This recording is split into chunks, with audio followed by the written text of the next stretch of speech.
Hello students, आज की हमारी वीडियो का टॉपिक है mills theory of development.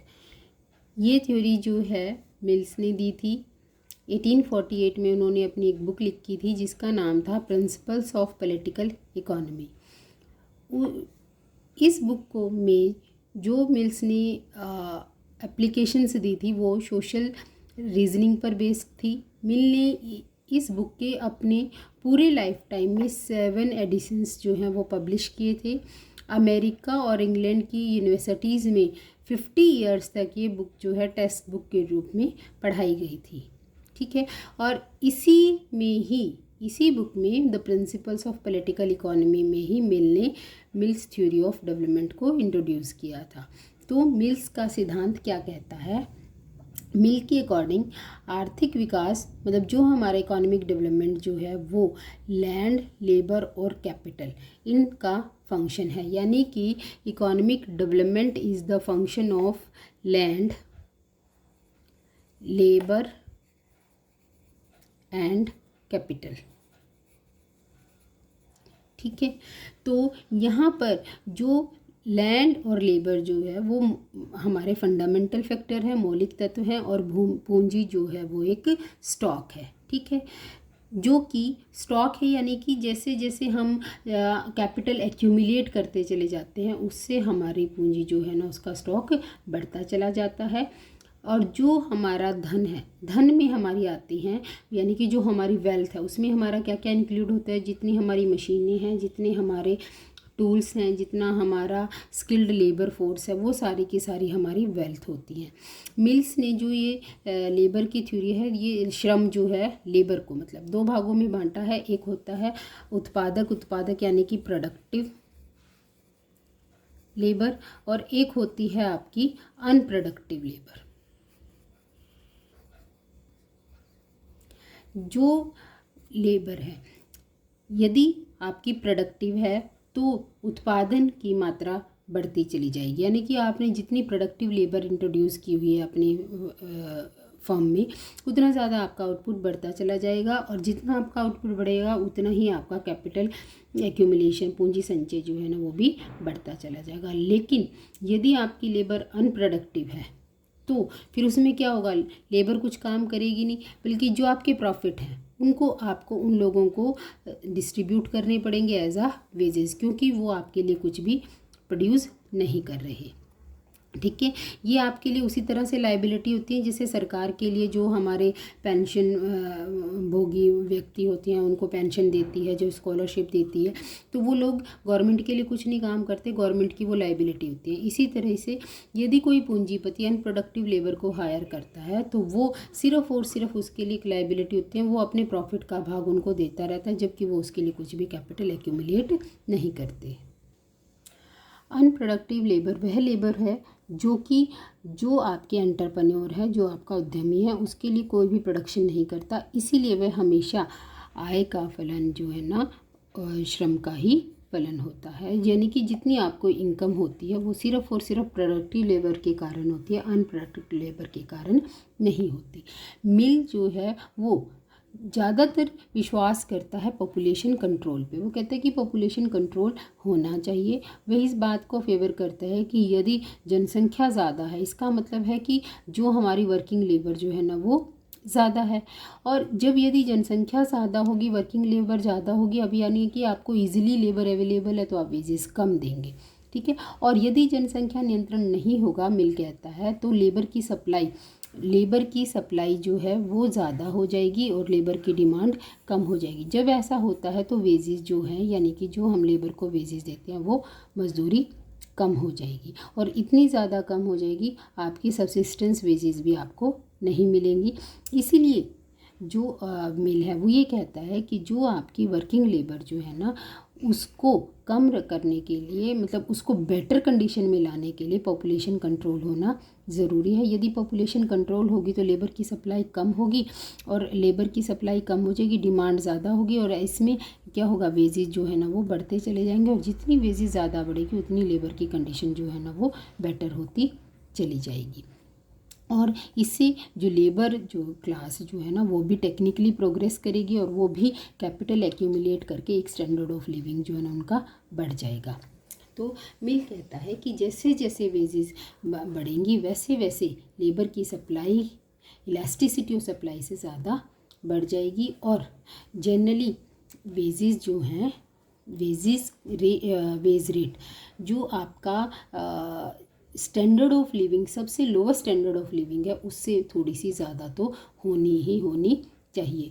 Wages हमेशा वेज फंड से ही दी जाती है। जैसे हमारे अलग अलग फंड्स होते हैं फर्म में, उसी तरह से हर फर्म जो है ना वो अपना एक वेज फंड डिसाइड करती है और ये वेज फंड जो है ना हर फर्म के पास लिमिटेड होते हैं। जैसे कि टोटल कैपिटल का 5%, टोटल कैपिटल का 7% वेज फंड है, तो उसमें फिर वो 7% के अकॉर्डिंग ही लेबर को हायर करते हैं। कि जब मान लो किसी की 10 करोड़ की कैपिटल है, 10 करोड़ का 7% ही उन्होंने वेजेस के फॉर्म में रखा है, तो वो उतने ही कैपिटल की उतने ही अमाउंट के फंड जो है ना उतने ही अमाउंट की वेजेस देने के लिए एग्री करते हैं, तो उससे ज़्यादा वेजेस वो नहीं देते। प्रति व्यक्ति मजदूरी की गणना कुल पूंजी चलन को कार्यकारी जनसंख्या के भाग देकर ज्ञात किया जा सकता है। यानी कि जो आपकी पर कैपिटा वेजेस हैं उसको आप कैलकुलेट करते हो तो हम क्या कहते हैं कि हमारी टोटल कैपिटल मतलब कि कितनी है। टोटल कैपिटल जो है ना वर्किंग कैपिटल चलन पूंजी यानी कि टोटल वर्किंग कैपिटल जो है ना वो कितनी है और उसको हम यदि वर्किंग लेबर से डिवाइड कर दे जाएँ तो उससे हमारे पर कैपिटा वेजेस जो है ना वो निकल सकती है। जैसे कि यदि हमारी टोटल वर्किंग कैपिटल जो है ना वो 10 लाख है, ठीक है ना, और आपने 100 वेजेस लेबर जो है ना उनको हायर किया हुआ है तो 100 से डिवाइड कर दिया तो हमारी वर्किंग मतलब पर कैपिटा वेजेस जो है ना वो कितनी आ गई, वो आ गई आपकी 1 लाख वो सॉरी 10,000। इस तरीके से हम पर कैपिटा वेजेस जो है ना उसको फाइंड आउट कर सकते हैं। बस जो आपकी वेजेस हैं उसमें यदि आप वृद्धि करना चाहते हो, यदि उसको बढ़ाना चाहते हो तो उसमें हमें क्या करना पड़ेगा, जितना भी आपका कैपिटल फंड है जो आपका मजदूरी फंड जो है ना हम उसमें जितनी ज़्यादा इंक्रीमेंट करेंगे उतना ही आप वेजेस में भी इंक्रीमेंट कर सकते हैं।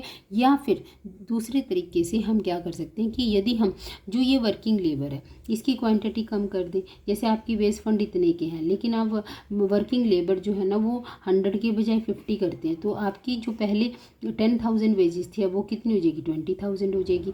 यानी कि हम दो तरीके से पर कैपिटा वेजेस को बढ़ा सकते हैं, या तो हम वेज फंड को बढ़ा लें या फिर वर्किंग कैपिटल को वर्किंग लेबर को कम कर दें। लेकिन जैसे जैसे आपकी वेजेस बढ़ती चली जाती हैं वैसे वैसे लेबर की सप्लाई भी बढ़ती चली जाएगी। ये फैक्ट है, ये हमने पढ़ा हुआ है कि यदि वेजेस बढ़ेंगी तो सप्लाई ऑफ लेबर जो है ना वो भी बढ़ती चली जाएगी और जब ऐसा होगा तो कंपटीशन हो जाएगा और कंपटीशन होने के कारण वापस वेजेस जो है ना वो फिर से कम हो जाती हैं और फिर कहीं ना कहीं जब लेबर की सप्लाई ज़्यादा होगी, वेजेस ज़्यादा और ये लेबर की सप्लाई ज़्यादा और ये लेबर की डिमांड जो है ना वो कम हो जाएगी तो अनएम्प्लॉयमेंट जो है ना यानी कि बेरोज़गारी भी बढ़ती चली जाएगी। यहाँ पर ये डायग्राम में यही दिखाया गया है कि स्टार्टिंग में ये लेबर की डिमांड है, लेबर की डिमांड में कोई चेंज नहीं है। पहले लेबर की सप्लाई S1 थी तो वेजेस जो है ना वो OW1 थी, इक्विलिब्रियम यहाँ पर था। अब लेबर की सप्लाई S1 से बढ़कर S2 हो गई, ठीक है ना, ये SL हो गई। SL होने से जो आपकी वेजेस जो है ना वो कितनी कम हो गई, OW रह गई। अब उसके बाद यदि वे सप्लाई और ज़्यादा बढ़ जाती है तो वेजेस जो है ना वो और ज़्यादा कम हो जाती हैं, जबकि सब्सिस्टेंस वेजेस निर्वाह योग्य मजदूरी जो है ना वो OW है। लेकिन लेबर की सप्लाई बढ़ने के कारण वेजेस जो है ना वो निर्वाह योग्य मजदूरी से भी कम मिल रही हैं, जिसके कारण अब जब आपको गुजारा सारा दिन आप काम करते हो, गुजारे लायक भी आपको कुछ नहीं मिलता तो कुछ लोग जो है ना वो काम छोड़ जाते हैं, जिसके कारण ये जो है इतनी लेबर ये अनएम्प्लॉयड हो जाती है, यानी कि बेरोज़गारी बढ़ जाती है। ऐसा कब होता है, जब लेबर की सप्लाई बहुत ज़्यादा बढ़ जाती है और वेजेस निर्वाह योग्य मजदूरी यानी कि सब्सिस्टेंस वेजेस से भी कम हो जाती हैं। तो ये वो यही कहता है मिल कि यदि हम लेबर की सप्लाई को कंट्रोल रखना चाहते हैं तो उसके लिए पॉपुलेशन को कंट्रोल करना ज़रूरी है। जितनी पॉपुलेशन कंट्रोल होगी उतनी लेबर की सप्लाई कम होगी, जितनी लेबर की सप्लाई कम होगी उतनी ही वेजेस जो हैं वो बढ़ती चली जाएंगी। मिल का ये मानना है कि जो आपका पूंजी संचय है की दर यानी कि रेट ऑफ कैपिटल एक्यूमुलेशन जो है ना वो किन फैक्टर्स पे डिपेंड करते हैं। सबसे पहले वो डिपेंड करता है कि वो फंड जिनसे की सेविंग की जाती है वह इंडस्ट्री से नेट आपको कितना आउटपुट मिल रहा है। दूसरा है कि सेविंग फंड्स जो है ना उनमें कितनी शक्ति है यानी कि कितनी पावर है। ये जो है पूंजी जितनी आपकी कैपिटल होती है वो किसका रिज़ल्ट होती है, वो रिज़ल्ट होती है सेविंग का। जितना आप बचत करते हैं उतनी आपकी पूंजी बढ़ती चली जाती है। बचत जो है वो कब बढ़ती है, मतलब वो क्या कहता है कि जो आपकी कैपिटल है, कैपिटल किसका फंक्शन होता है, कैपिटल फंक्शन होता है सेविंग का। और सेविंग जो है वो कब होती है, सेविंग कब बढ़ती है, जब हम कंजप्शन कम करते हैं।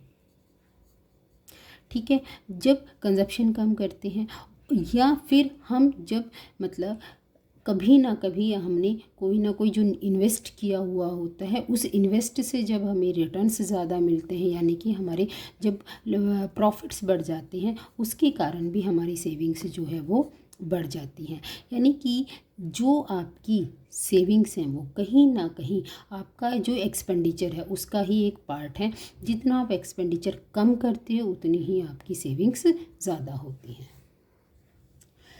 जो उपभोक्ता की बचत यानी कि जो कंज्यूमर की जितनी भी सेविंग्स होती हैं, कंज्यूमर का जो सरप्लस जो होता है वो उसकी कैपिटल को एक्यूमुलेट करने की पावर के फैक्टर्स के ऊपर डिपेंड करता है। वो क्या है, वो सबसे पहला है कि प्रॉफिट रेट क्या है, दूसरा है कि आपकी सेविंग करने की विश ऑफ सेविंग से बचत करने की इच्छा कितनी है।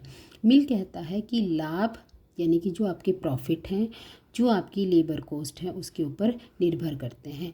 यानी कि जो आपके प्रॉफिट्स हैं, प्रॉफिट वो किसके ऊपर डिपेंड करते हैं, प्रॉफिट डिपेंड करते हैं आपकी लेबर कॉस्ट के ऊपर।